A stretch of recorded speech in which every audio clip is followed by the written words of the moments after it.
Hello mga beshies! Kumusta kayo? Ayan, so welcome ulit kayo sa aking YouTube channel at ang video natin for today is about mga frequently asked questions. Ayan, yung mga karaniwang tinatanong ng mga gustong magsimula ng online selling sa Shopee. So kung gusto mo maging isang Shopee seller, para sa'yo ang video na to. So let's start!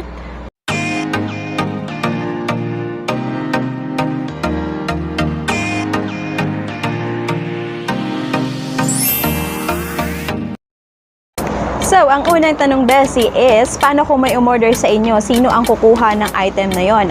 Ang sagot, Bessie, is depende.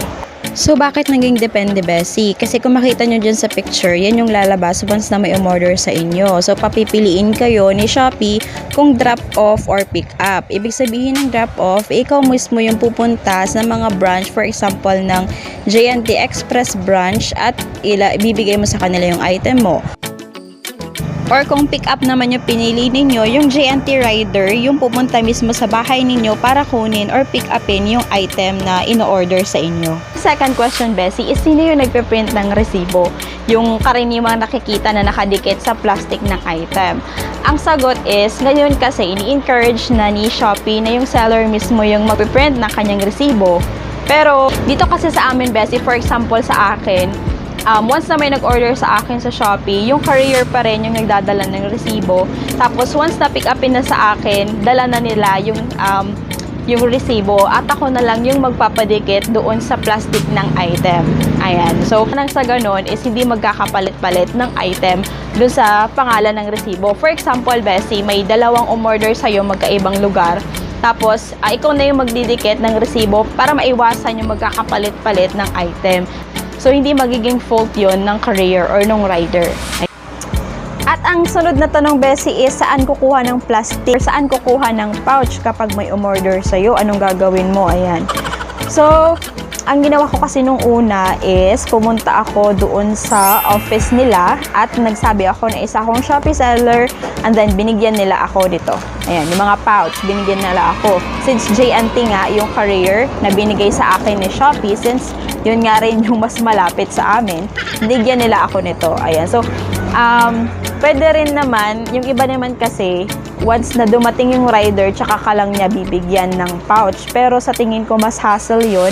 Kasi paano kung maraming order sa'yo, tapos pagdating ng rider, for example, dumating yung rider gabi na, iisa-isahin mo pang ipasok yun sa pouch, so matatagalan. Ayan. So, mas maganda talaga kung bibigyan ka na nila ng mga pouch na ito. At ang tanong naman, Bessie, na paano kung hindi agad in-order receive ng buyer mo yung item? So, papasok pa ba yung income mo? Ang sagot, Bessie, is yes, papasok siya, pero kailangan mo mag-antay ng 5 days bago pumasok yung payment sa inyong seller balance. Ayan, yes, Bessie, 5 days talaga, oo. Papasok yan, huwag kayong mag-alala.